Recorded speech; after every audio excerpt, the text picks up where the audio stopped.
ሬድዮ ኤረና ናጻ ድምፂ ኤርትራውያን عزوز سلامتنا تقبلوا أبستفلالي كرنعات عالم كوينكم نمدوات ريدي إرنا أتكتاتلو زخبركم سمعتنا نيلوم صوني إسران شمونتن لكاتيت كل تشحن إسران كلتن فنوى ريدي إرنا كمطرب زينا يجمر فلما أرستاتو إرتراو تقدد ماينات نقل تسفاتيون أب كتماكي غالي أبستفت أما مبلع 14 زروان دا تعاويتو ኢትዮጵያ ንጸጥታ ቀይሕ ባሕሪ ንምሕላው ተባሂሉ ኣብ ዝቆመ ምትእኽኻብ ክትጽንበር ቅርዓና ኣቕሪባ ንጀነራል አልቡርሃን ናይ ሱዳን ዕልዋ ክካየደሉ ተኽእሎ ከም ዘሎ ተገሊጹ ሬድዮ ኤረና ናጻ ድምፂ ኤርትራውያን ዕለታዊ ዜና ኤርትራዊ ተቐዳዳማይ ኢጣልያዊት ፕሮኮንቲነንታል ቲም አንድሮኒ ጃያኮቶሊ ሲደርሜክ ናትናኤል ተስፋጽዮን ብሰንበት 27 ለካቲት ኣብ ከተማ ኪጋልን ዝተፈጸመ መበል 14 ዙር ሩዋንዳ ተዓዊትሎ ናትናኤል ነዚ 8 መድረኻት ዘጠቓለለን 930 ኪሎ ሜትር ዝሸፈነን ዙር ብ23 ሰዓታትን 25 ደቓይቕን 34 ካልኢታትን እዩ ዓሚሞ ንሱ ካልኣይ ንዝወፀ ዩክሬናዊ ኣናቶሊ ቡድያክ ብ26 ካልኢታት ክበልፆ ከሎ ሳልሳይ ደረጃን ዝሓዘ ኣየርላንዳዊ ጆሲ ኤዋርት ድማ ብ48 ካልኢታት ማሕዲግሎ እዚ ኣብ 2020 እውን ጎብለል ዙር ሩዋንዳ ዝኾነ ወዲ 22 ዓመት ተቐዳዳማይ ብዘይካ ንብጫ ማልያ ንሰማያዊ ማልያ ብሉፅ መንእሰይን ንቐጠልያ ማልያ ብሉፅ ኣፍሪቃውን እውን ንብሕቱ ክገብረን በቂዑ ኣብ ናይ ትሕቲ 23 ዓመት ንናትናኤል ተኸቲሉ ካልኣይ ደረጃ ዝሓዘ ካልእ ኤርትራዊ ሄኖክ ሙሉ ብርሃን ብወገኑ ኣብ ሓፈሻዊ ናይ ግዜ ውድድር 5 ተርታ ክስራዕ ከሎ ምስ ጋንቲኡ ጀርመናዊት ኮንቲነንታል ቲም ድማ ብደረጃ ክለብ ተዓዋቲ ዙር ሩዋንዳ ኮይኑሎ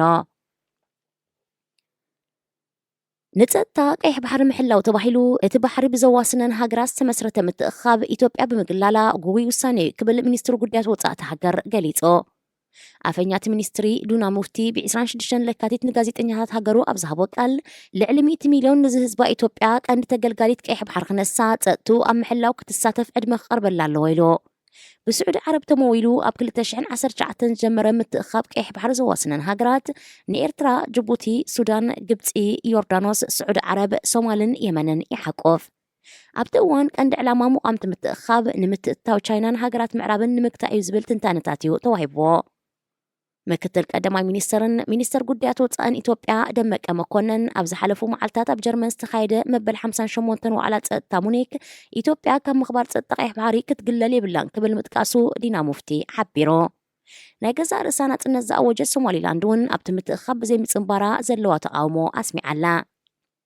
ዘይሕጋዊ ምስጋር ደቂ ሰብ ምስጋር ኣፅዋር ቅርሰና ባሕርን ዝኣመሰሉ ገበናት ንምቁፅጻር ዝዓለመ ምትእኽኻብ ኢትዮጵያ ክትፃወቶን እትኽእል ግደ ዳግመ ግምት ብምክባር ኣብቲ መድረኽ ክትሳተፍ ንፅዋዕ ኣለና ክብል እዩ ሚኒስተር ጉዳያት ወፃኢ ደመቀ መኮነን ኣብ ዋዕላ ፀጥታ ሙኒክ ጥርዓኑ ዘቕረበ ካብታ ነቲ ምትእኽኻብ ጠርኒፋ ዘላ ስዑድ ዓረብ ዛጊት ነዚ ናይ ኢትዮጵያ ጥርዓን ብዝምልከት ዝኾነ ምላሽ ኣይተዋህበን ዘሎ ኢትዮጵያ ሓይሊ ባሕሪ ንምቋም ተካይዶ ዘላ ጻዕሪ ኣብ ደገ ባሕሪ ዘይብላ ብምዃና ሓንሳብ ወደብ ጅቡቲ ካልእ እዋን ከዓ ወደብ ዓሰብ ክትጥቀም እያ ዝብል ኣመታት ክወሃቦ ምጽንሑ ይፍለጥ ኣብ ሱዳን ብወተሃደራዊ ዕልዋ ስልጣን ሒዙ ዘሎ ጉጅለ ንገዛእ ርእሱ ዕልዋ ክካየደሉ ከም ዝኽእል ማዕከናት ዜና ሱዳን ገሊፀን አልጀዲድ ዝተባሃለ ማዕከን ዜና ኣብ ዘርግሖ ሓበሬታ ምክትል ኣቦ ወንበርቲ ወተሃደራዊ ጉጅለ መሐመድ ሓምዳን ዶጋሎ ንጀነራል አልቡርሃን ዓሊዩ ብኻልእ ወተሃደራዊ መራሒ ክትክኦ ዓብ ተኽእሎ ከም ዘሎ ኣመልኪቱ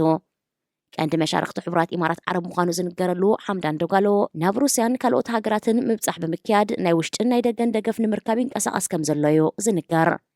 وهاب قال سراوي السودان نبيل عبد الله نزب زملكات بعلت 25 لكاتي تابزهابو مقلتي أبونغو سراويتن هزبن زلو قاقن مسفحن اتوت هادراو قجل حيلو يدخم كم زلو نممسالن زعلمت ألمي بمبال نعالو تاملاش هيبولو أبدار فرن كالي كبابيتات معراب سودانن كبرت قبنات كم زفت أما زخصاص حمدان دوغالو نتعلوا كايدو نقزا رسو سلطان كحزلو زي كلولو مخنيات بهزب تقبالنات كم زي هلوس لزرقاقت أيو كبليو اتقال جديد سبها لمع كان زينا تنتاناو زغرب زخبركم سمعتنا زينا أبستفتي ملا راديو إيرنا ناتا دمسي إرتراويان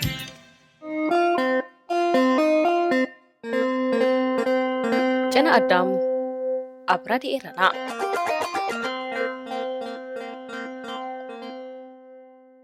كبرات خاتلتنا نايلو متحستو مدب جنا أدم سيعبوك قربيو ويني سليماني سناي مكتال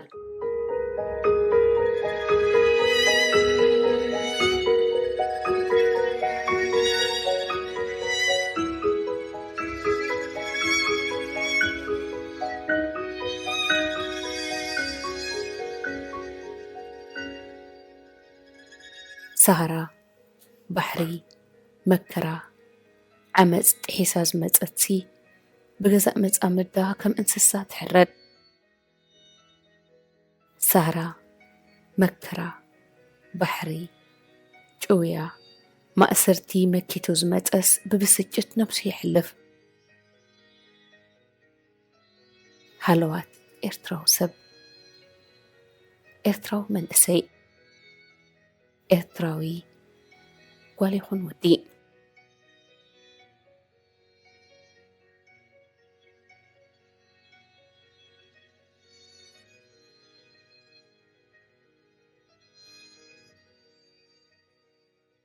إذا 4 ودات كابتي أب إرتراز فتسم مجهز سبعو مسلات بحدقنيا قعزم ليتهم نعباي بريطانيا بسلام أتيوم انتخوني أوش تحد عمتن شدش ورحن كلهم ميتهم انتهي ترخيبو إلى صحفة فالليماتو جازيت إنيا إميليا جنتلمان أب مربب حبريتا ذا جارديان بربع 23 لكاتيت صحفان ما أري راز أكبتو واشتغاز فتاتن كون النت من نبابرون سمعتن زوم عشلات كل إرترا بخمس السعد أسفيرتو الله تمو بزبله كأربخ في التنين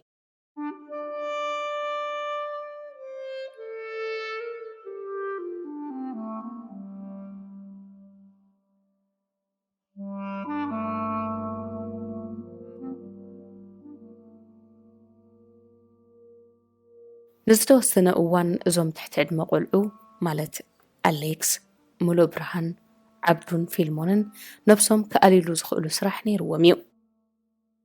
فيلمونن ملوئن أقدمهم نتقو عزونا بعد إنجليز قد ما مفلامهم أب إيرترا يفالطو نيرو ميو مستهم زترفو أبقو عزو مالت أبقو عزو سدت وي أب لندن أبطقى من نافسي زركب بيت صحفت مالت ممزقبي بزي ألايس تسدو تحت عد مقلعهم تلاليهم لعل خلقن تماثالي دحر بايتو أميو الرحيبوهم لعلي 3,300 مايل استقعيزهم يوم أبتي وحسنت كن رخبلو نخلينا زبلو بوتا بتيهم ملو برهان أليكسن نتوسن وان أب تحتنا بيت استرابيت كأمات انتلو عثمانن فيلمونن دما أب هوستل مالت بحسر زبالة وطاي مقبن مدد أسنس انقدرلو هنتايم زغمتو نيروم كلاتهم بزي سدران ألاين منبار مكيتهم نحد حدهم بزحي دقاقفو نيروم كلهم ون مس حدش نين نبابرا قبابن مستي مستجبيتهم زرات أمكون النت تصنحهم نابران بسلا أمرو مالت أبقو عزوم التمكرو أسقق حلفتن أبننا يولقهم كبيت سنا أمرو قد لنيروم كبيدنا فوق السدرا بيتن عدو من سنفلالن كقالسو زي قبروي نبرو من حد أوان تأكيبهم مقبني عدوم يخشنو نيروم انتخوني أب 13 عامتهم كاب جزءهم 3 فيليو اتزفلتو سنيو حدا ما قلت فيلمون بدعم تأميم مقب خشنو دماس لزيكل أنا ونكمو نمشتو دنش بما يبسيلنا جونا سنسنا بالعناية اذكر أبيل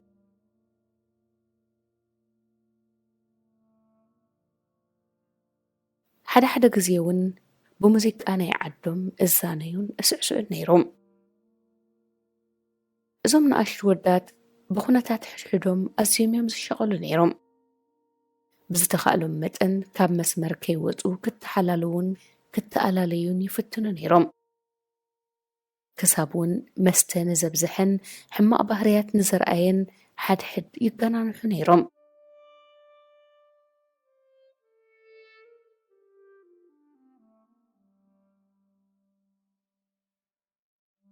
عثمان أمان مسلم الناس لزخوني أب أوان فاسيكا نتم أمنت كريستنا أرثوذكس بصوتو أب جزء يقابزو من يعدم من نيرو ولا كان السو أمان كريستنا يخون نعنا هيلو دامت مسانا يبعلون أو جزء يعدمنا النيرو كساب كندي حيواي يقر مني يبل أبيل كداونتنا بحسابنا نحسبه ናይ ዕስማን ክዳውንቲ ንኽደን ነርና ክሳብ ሕጂ ገለ ናይ ዕስማን ክዳውንቲ ምሳይ ኣሎ ክሓስቦ ከለኹ ብዙሕ እየ ዝሓዝን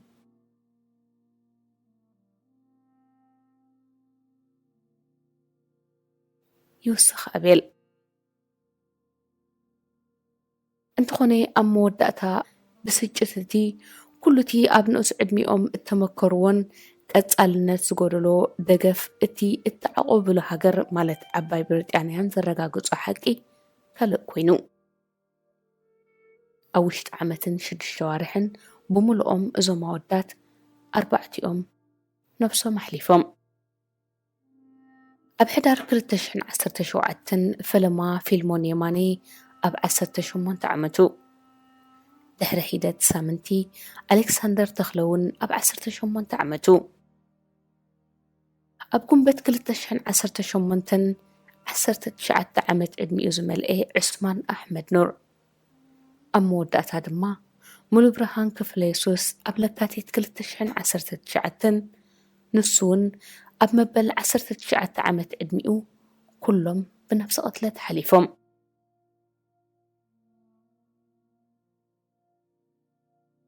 እዚ ኣሰንባደ ሕልፈት እዞም ዕሸላት ሕግን ኣተሓሕዛን ስደተኛታት ትሕቲ ዕድመ ቆልዑ ኣብ ዓባይ ብሪጣንያ ክመሓየሽን ኣቓልቦ ክግበረሉን መንቋሕቋሕታ ፈጢሩ እዩ ወዲ 17 ዓመት ሮቤል ን4ቲኦም ዘማዕሩኽ ጽቡቕ ጌሩ ዝፈልጦም ከም ንእሽቶ ሓወም እዮም ዝርእይዎ ነይሮም ሞቶም ንኸንቱ ከይከውን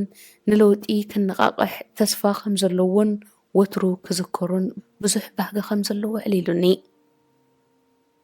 ሙሉእ ስሙ ክዕቀበሉ ዝሓተተኒ ሮቤል ወዲ 12 ዓመት እንከሎ ስድራ ቤቱ ገዲፉ ይወፅዩ ከም ኩሎም ብፅቱ ካብ ድኽነት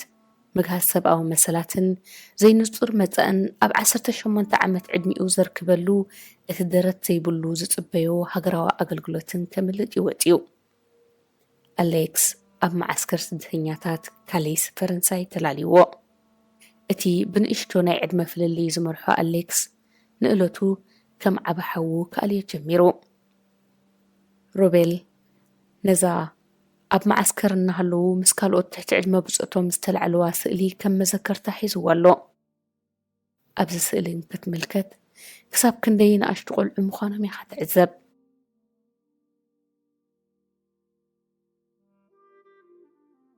ባሕሌትን ለውሃትን እዩ ዝቐርበኒ ነይሩ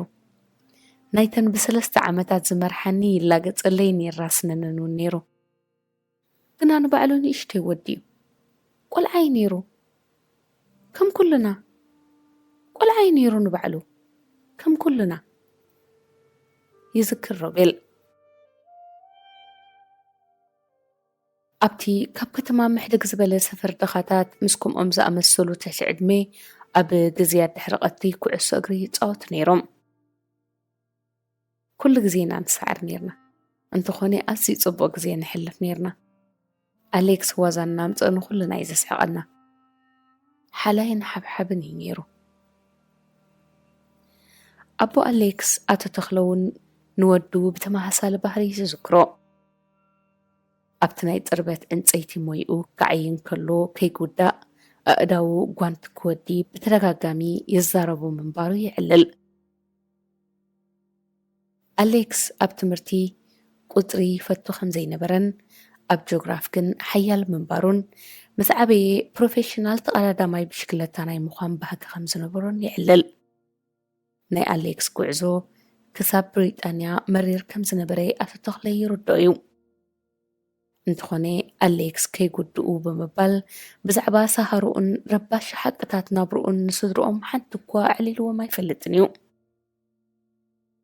ሓደ እዋን ኣብ ካሊ ፈረንሳ ኣብ ቴንዳ ነብሩሉ ብዝነበሩ እዋን ኣብ ተሳሒታ ቁሪ እኹል መግብን ክዳንን ኣብ ዘይነበሮም እዋን ቁማል ስለ ዘሸጎርዎ ፀጉሩ ክላፅዮ ምዃኑ ጥራይ ይዕሊሉኒ ከምኡ ኢሉ እንከሎ ግን ክንሻቐል ከም ዘይብልና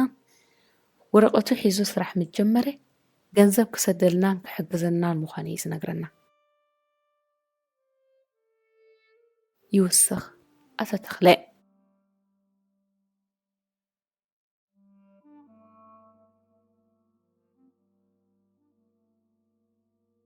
ሮቤልን ኣሌክስን በብወገኖም ንላንደን ድሕሪ ምእታዎም ኣሌክስ ኣብ ፍሪጅ ማለት መዝሓሊት ሮቤል ድማ ኣብ ዕጹት መኪና ተሓቢኦም ዓዲ እንግሊዝ ድሕሪ ምስካሮም ሃንደበት ተራኺቦም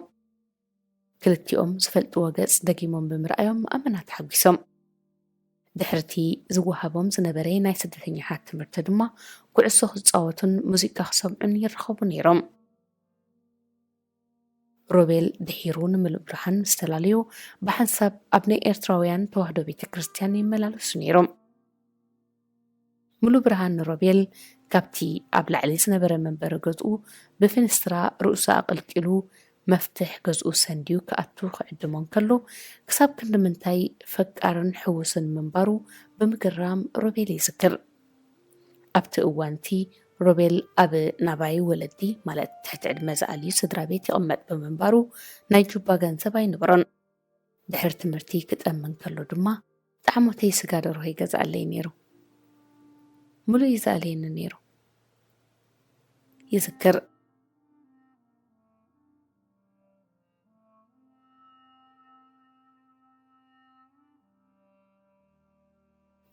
ሮቤል ንፊልሞን ውሕድ ግዜ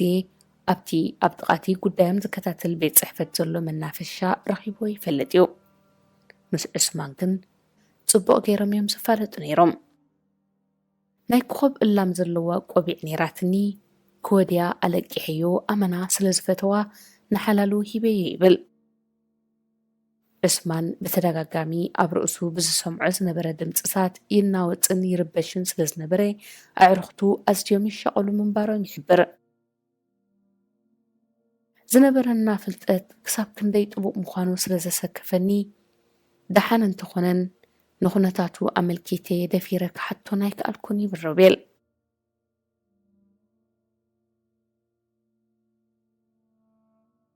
ኣርባዕቲኦም ኣዕሩኽ ብዛዕባ ኣብ ጉዕዞ ስደቶም እተመከርዎ ሓሳረ መከራን ዝረኣይዎ በሰላ ኣእምሮ ዝገደፈሎም ነገራትን ብዙሕ ኣይዘራረቡን ነይሮም ማለት የልዕልዎ ይነበሩን እንተኾነ ድሕሪ መርመራ ወይ ምፅራይ ኩነታቶም ድሒሩ ከም እተበፅሐ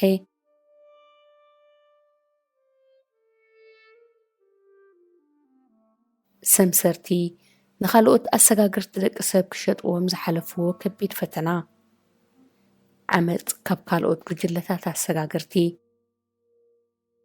ምስ 150 ሰባት ኣብ ሎሪ ተፀፍፂፍካ ዝኽየድ በዳህ ጉዕዞ ምድረ በዳ ኣዕርኽካ ኣብ ማእከላይ ባሕሪ ክጥሕሉ ምርኣይ መግረፍትን ዓመፅን ኣብ መዳጎኒ ዛሬባታት ሊብያ ን11 መዓልታት ብዘይ መግቢ ሞት ጠሊቕካ ምውፃእ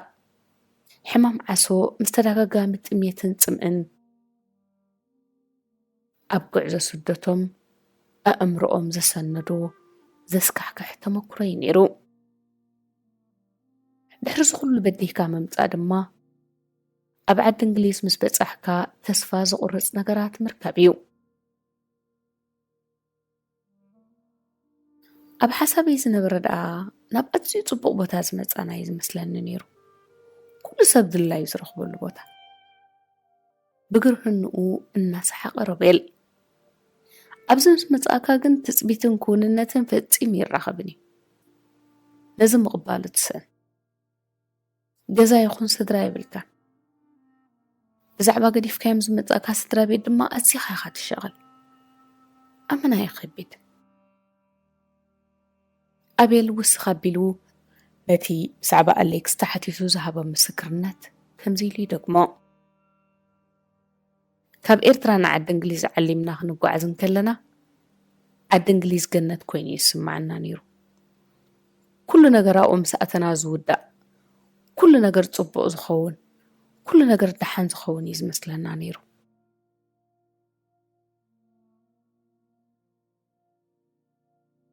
ኩነታት ኣማውታዞም 4 ወዳት በበይኑ እኳ እንተነበረ ኩሉ ግና ኣብቲ ዘይቅርዑ ኣተሓሕዛቲ እትቐበሎም ሲስተም ወይ እውን ምሕደራይ ዝወድቕ መርመራይ ሬሳ ኣብ ዝሃቡ ሞያዊ ቃለ ምስክርነት እውን ሓደ ካብኣቶም እኳ ክረኽቦ ዝግብኦ ዝነበረ ሙሉእ ሕብሓበን ኣቓልቦን ኣይረኸበን ክብል ይደምዲሙ እቲ ኮርነር ወይ መርማር ሬሳ ከም ዘነጽሮ ኩነታት ፊልሞን ወላኳ ከም መዓልትና መዓልቲ ይብእስን ይገድድን እንተነበረ ኣባላት እቲ ዝነብረሉ ዝነበረ ናይ ዕቑባ መንበሪ ብኣግኡ ሞያዊ ደገፍ ክረክብ ካብ ነብሱም ጉዳእ ድማ ክድሕን ንዝግብኦም ሞያውያን ኣብ ምሕባር ከም ዝበኹር የነጽር።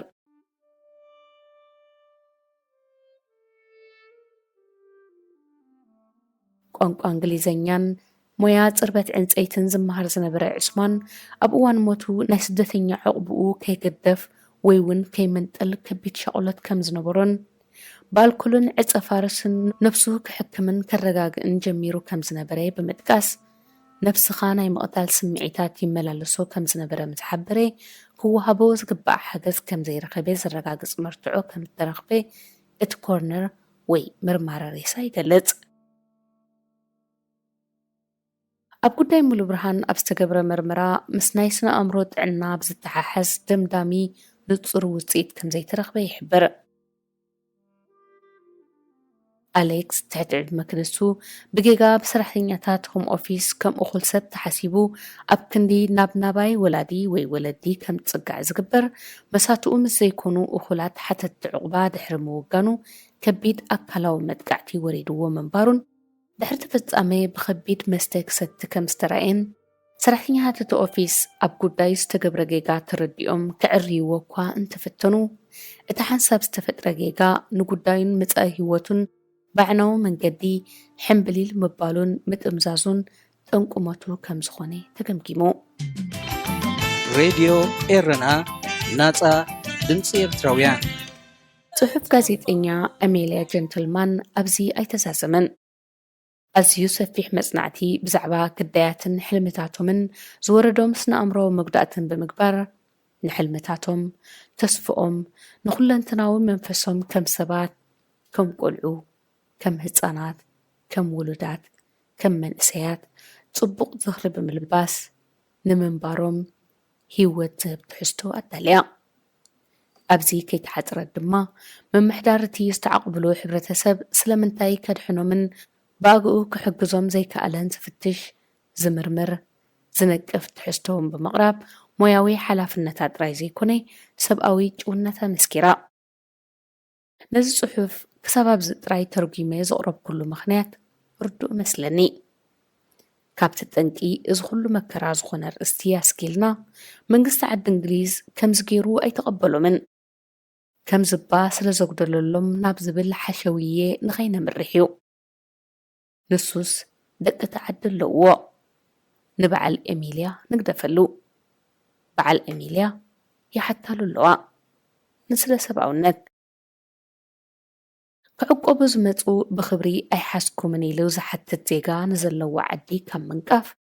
ደቂ 12-13 ዓመት ኣብ ጉዕዞ ስደት ዘይርኡይ እናረኣዩን ዘይርኹብ እናረኸቡን ኣብ ዝዓረፉ ዕሪፎም ከም ዝተወግአ እንስሳ ዘለኣለም ንውሽጢ ክደምዩ ክነብሩን ብሰላም መንባር ምስ በርትዐ ነብሶም ጎዲኦም ክሓልፉ እቶም ዘይሓለፉ ምስ ዘይፅወር በሰላ ኣእምሮን ነውፅን ክነብሩ እተን ካብቲ ኩሉ መከራ ንስክላ ብሂወት ዝወፃ ኣደዳ ዓመፅ መግረፍቲ ስቃይን ሽግርን ዝኾና ደቂ ኣንስትዮ ድማ መሊሰን ግዳያት ስሕለት ካራ ናይ ኣእምሮ ሰላም ዝሰኣነ ብፃየን ክኾና ምልክት ተሰክፍ መጻኢ ምልክት ውድቀት ሕብረተሰብ እሞ ከም ሕብረተሰብ ናብ ዘይንምለሰሉ ጨሪሽና ንዕርብርብና ከይጠፋእና ሓቢርና ንሕውየትና ብሓባር ንሕየ። ሬድዮ ኤረና ናጻ ድምፂ ኤርትራውያን ክቡራት ተኸታተልትና ናይ ሎሚ ትሕዝቶ እዚ ትከታተልዎ ዝፀናሕኩም እዩ ነይሩ። ወይኒ ሱሌማኒ ዝመፅእ ሰሙን ብኻልእ ኣርእስቲ ደጊምና ክንረኸብ ኢና። ክሳብ ሽዑ ሰሰናይ ንኹልና ብሓንቅን እዩ። ሬድዮ ኤረና ናጻ ድምፂ ኤርትራውያን ሬድዮ ኤረና ናጻ ድምፂ ኤርትራውያን ዝኸበርኩም ሰማዕትና ነዚ ሰዓት እዚ ተዳልዩ ዝነበረ ሓፈሻዊ መደባትና ኣብዚ ፈፂምና ኣለና። ፈነወ ሬድዮ ኤረና ብምርባት ሓበሬታን ሳተላይትን ን24 ሰዓት ቀጻልዮ። ሬድዮ ኤረና ናጻ ድምፂ ኤርትራውያን